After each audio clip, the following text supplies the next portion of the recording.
Well, opposite emotions have the same physical reaction. I mean, think about that for a minute. If you've ever been really, really scared, you get knots in your stomach, your throat gets all closed off, your heart's pounding, and your palms get sweaty. But what happens when you're really excited and looking forward to spending time with Ken? You know, your heart palpitates. Ken's like, yeah, right. Your heart palpitates, you get butterflies, your throat gets tight because you're so excited, and your palms get sweaty. Same exact physical reaction. And this is where your subconscious has set you up so that you can say, oh, this physical reaction, do I want to interpret it as scared or do I want to interpret it as excited? And a lot of it comes from our phrasing to ourselves. I have so many fun stories and some that are not so fun, but I want to share real quickly, not the whole story, but the fact that, oh gosh, it's been about 8 years ago now. For about 4 months, I was on a PICC line and I had a 27% chance of living. And I want you all to pause for just a moment. It never occurred to me I was going to die or could die, where other people around me were having some real issues because they had a 73% chance of dying. What's the difference in the choice of words? When you say I have a 73% chance of dying, you are focusing on death and dying. When you have a 27% chance of living, you're focusing on living. It's the same numbers. They both add up to 100. And shoot, 27%, that's great. It's 26% more than I need. It's like, oh, cool. And I don't tell you this because aren't I all that in a bag of jelly beans? It's because we do that to ourselves. Oh, my life is rough. Well, is it? Or are you facing a rough situation right now, but my life is great and it's going to turn around and be exactly what I want it to be pretty quickly? The world's a bad place. What we don't understand is that our brains control, our subconscious mind controls the way we process the information, and it controls the proof of what we're thinking and saying. So if I say everyone's out to get me, my subconscious mind is going to begin to look for every possible way to prove somebody is out to get me. Because your subconscious mind wants you to be right. But if I say, you know what, the world is great and people are here, they want to serve and they would love for me to serve them, then my subconscious mind says, oh, there's a good one, there's a good one, there's a good one, and that doesn't match, throw them out. There's a good one, there's a good one. Because again, my subconscious wants to prove me to be right. And so I'm challenging all of you, as you talk about things that are going on, every one of us have a challenge. But what it comes down to is how are you processing that challenge? What's the verbiage that you use? And if it's all right, I would really like to share a personal story with you about somebody near and dear to me. Is that okay if I do that real fast? I'll condense it as much as I can.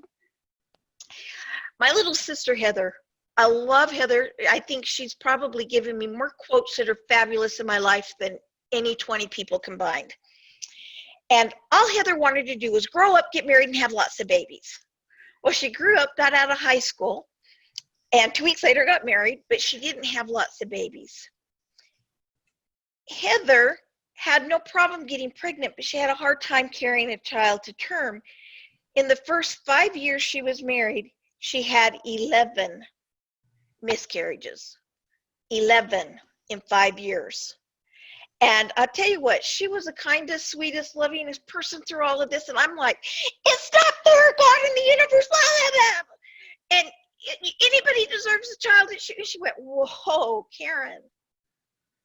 Yeah, I want a child. I have a heavy heart. I want a child more than anything. But I choose to be happy. I've made that my choice. Yes, I'd love a child. I don't have one. right now. But I choose to be happy, and if it's to be, it will be. And in those 5 years, she wrote children's songs, poems, and books. She wrote love letters to loved ones. She did things to serve and to help her find her happy. Well, finally, she got pregnant with Michael Ryan, cutest little baby you ever hope to see. And because of complications, she ends up in bed during the pregnancy. Well, now I know how horrible it is to be in bed with your pregnancy, because I was in bed with my last pregnancy, and you are bored, you are lonely, you are uncomfortable, and by darn, nobody can vacuum those floors as good as I can. Yes, people who have been down in bed know those kind of things.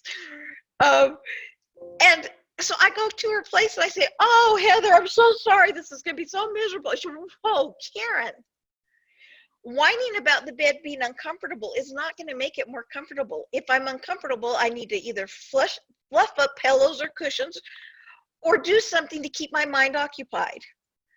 Well, while she's in bed, she wrote love letters to her friends and family. She wrote children's songs, poems, and books. She called people and said, "Hey, I'm in bed anyways. Is there something I can look up for you or help you with?" She chose to be happy. Yeah, she had a heavy heart, because, I mean, this is scary. She's lost 11 babies and she's in bed with the 12th, hoping. But she said, "It's okay to have a heavy heart, but I choose to be happy." Well, finally, Michael was born, but 1 month early to the due date. And this one really got me, because he ends up in the ICU, in NICU. And I went in and said, "It is so unfair. You had a good attitude. You stayed in bed. You did everything." And she went, "Karen, Karen, Karen, I choose to be happy." Being upset that Michael is in NICU because he was 1 month early doesn't help him heal. In fact, he will feel my stress. It will prevent him from healing. I choose to love Michael now, not when he gets out of NICU. I choose to be happy, and I choose to be thrilled with the time I can play with him now. She played with Michael in the incubator with the little gloves, through the sides. And when he was sleeping, she went to geriatrics and pediatrics and read him books and stories. She wrote love letters to her friends and family. Scrapbooking. She had 3 scrapbooks done before the day he turned 1 month old. My youngest is 35, and I've not yet started his. What's wrong with that picture? Okay. 3 scrapbooks done the day before he turned 1 month old. Well, he turns 1 month old, and because my dad's health had been bad and we weren't sure how long it was going to be that he was with us, she had decided she was going to go down and spend a couple of months with my mom and dad and little Michael. And because dad basically had stayed alive so that he could see her children. And so her and her husband and Michael are going up to the canyon to meet my parents so she can go home with them, when a gal decided to pass on a blind curve and killed Heather Michael instantly. Now, I tell you this not to shock you and not to upset you. I tell you this because here is a woman who lived a full, happy life. And if anyone had every reason in the world to say, "My life sucks," it was her. But she was happy, truly happy, because she chose to be happy. She chose to be happy. And I have to tell you, that was on a Sunday. Monday morning, I went to the mailbox, and there was a pink card with a smudge of chocolate on it from Heather, telling me she loved me. Do you stop and take time to tell the people that matter the most to you that you love them? Or are you so caught up in your thoughts of what's going wrong in your world that you can't stop and say, "I choose to be happy," and focus on the important things? Everybody has a lot of things to do which creates stress. Everybody has shit, excuse the language, but shit that happens. Everybody has trials and have things that they could look at and say, "My life is miserable." But the fact is, your life is as beautiful as you want it to be. You just happen to be temporarily facing something that is not comfortable. It's okay to have a heavy heart. You can still choose happiness, though. And I tell you this story because there's so much right now with people being held captive, some are saying, in their homes, when to me it's like I've had the opportunity to spend time with people I haven't really spent time with as much as I would like to have. I have been able to reach out and see more people doing virtual things than I did before because, hey, I was too busy flying here and there and doing this or that. I'm actually happy. Am I glad COVID's around? Not really. I actually got it. That was a lot of fun because I got to be able to say, hey, I got COVID. You know, I can't remember about 4 weeks of my life because of COVID brain, but you know what? That's okay because I'm here and I'm happy. And I want for you guys to be happy. And that's one of the things I love the most about Ken. And Ken, thank you for suggesting I come on today. His and Andrea's Keep Smiling movement is all about people finding they're happy. And that doesn't mean you have to be happy with everything that's going on.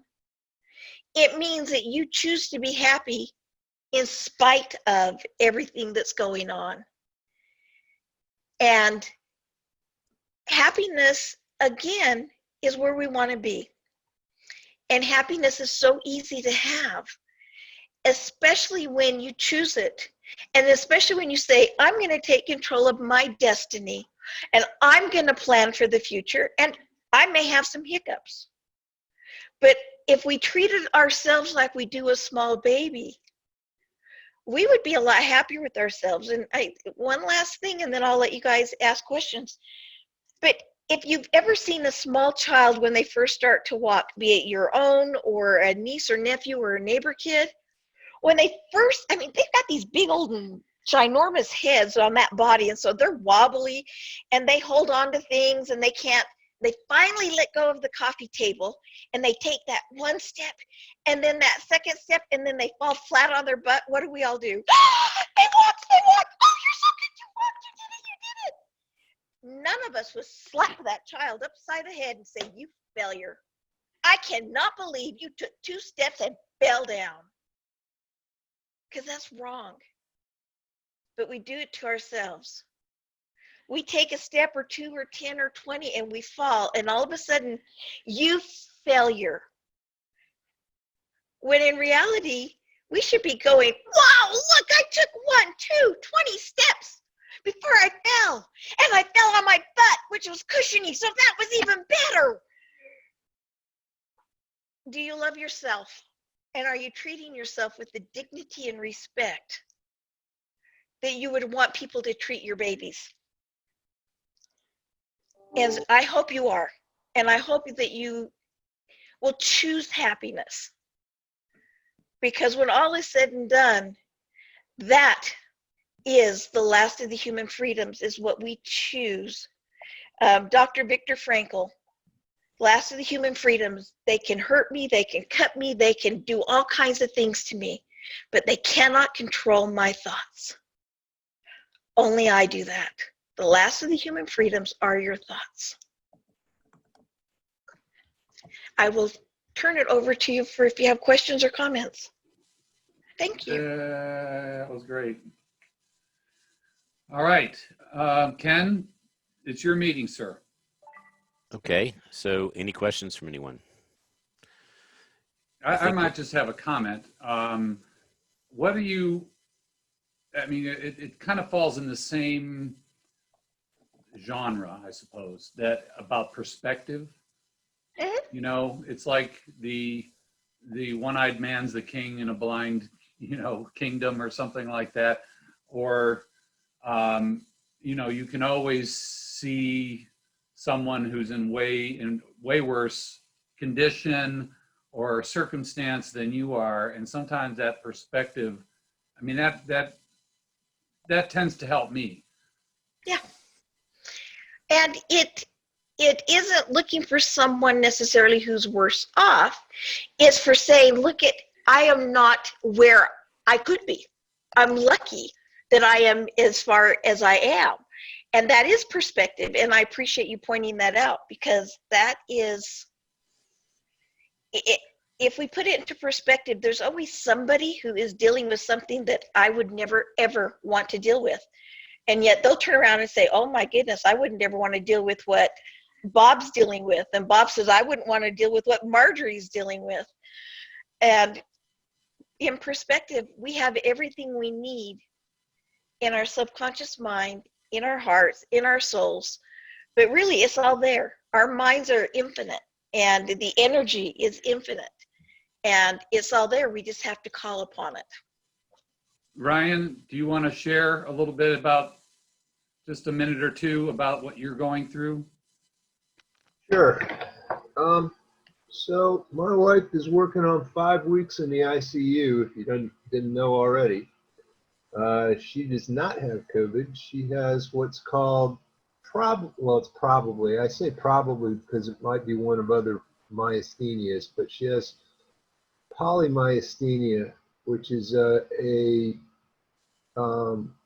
way, it's something like that. It's a autoimmune disease in which the immune system attacks the muscles. Particularly, it attacks the muscles around one's chest and closest to the chest. So it's basically she's just now, after several weeks in the ICU, being able to breathe with a high flow nasal cannula, which is like sticks really heavy duty air pressure up your nose. And she can sort of talk now with a whisper. And she just ate, for the first time in a month and change, she just ate applesauce and ice chips. Awesome. So yeah, so in baby that steps. difficult We're hoping time, that, yeah, in that difficult time, how are you coping with it? And how is she coping with it? She's scared shitless. Yeah. And I don't blame her.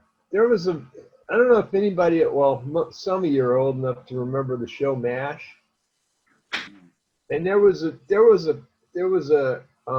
episode that, this was during the Colonel Potter years, but it was one of the episodes where Potter and some young kid were getting shelled by enemy fire. And Potter asked the kid, "Is be scared?" The kid says, "No, I'm cold." Potter says, "If you had any brains, you'd be scared." My wife's got brains. She's scared. There's a reason for it. But, you know, there's nothing you can do to fix it. It just is what it is. And it's a good thing. I mean, in the grand scheme of things, if it hadn't been for COVID and we hadn't been working from home and my kid hadn't been home, I wouldn't have hurt her when she went down, because she went down and she was completely unable to breathe, talk, or anything. And that's when I called the ambulance. She couldn't answer back. And we didn't know what was going on, you know. So, yeah, we're that's what I'm doing. So I'm single parenting. Occasionally I get, you know, folks bring by some food or bring by groceries, which is nice because it saves me a trip. But today I had to make a trip out to the grocery myself because I had to get some other stuff too. My cat needed cat litter, for instance, stuff like that. Okay, I want to stop and point out a few things and the way he said it. And I hope you all heard it. His wife is scared shitless. She should be. That's having the heavy heart. But he said he's fortunate they had COVID. He's fortunate he heard her go down. He's fortunate that he was able to get her into ICU. She's been able to eat applesauce and ice chips. Okay? He could say she hasn't been able to eat for months and I don't know. She says this is horrible, awful. Yes, the situation is horrible and awful, and my heart goes out to you. And if we'll talk to Andrea. If you need an NLP coaching session, I will gift you that. I will scholarship that to you because you are going through a lot. But you also used the programming language that said, whining about it's not going to change it. Fortunate things prevented it from being worse.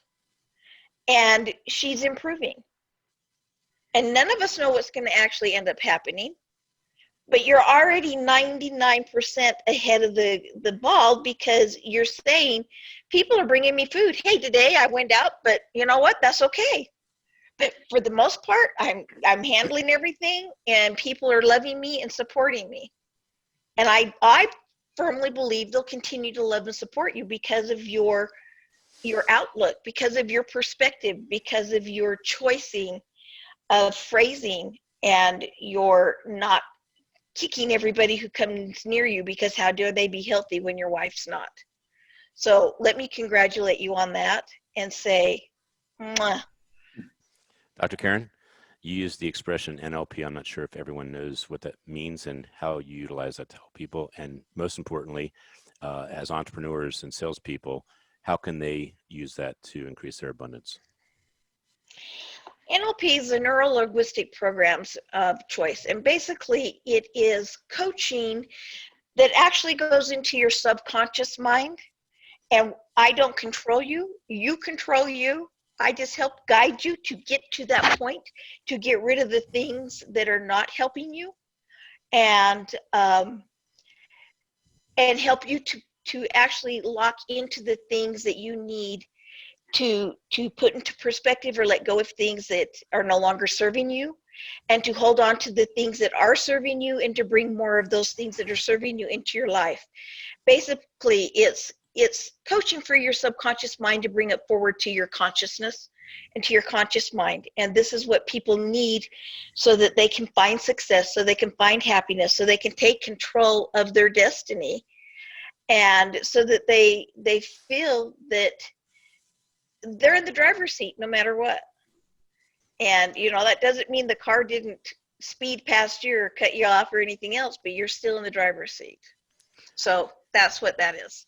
And for someone who is committed to service, or wanting to connect with customers and receive 5-star reviews, or in something like Rated Trades, what kind of NLP language would they be doing for themselves and with their future customer? You know, thank you. That's a great question, Ken. With the customer and with themselves, one, they need to, with themselves, have language of affluence and not scarcity.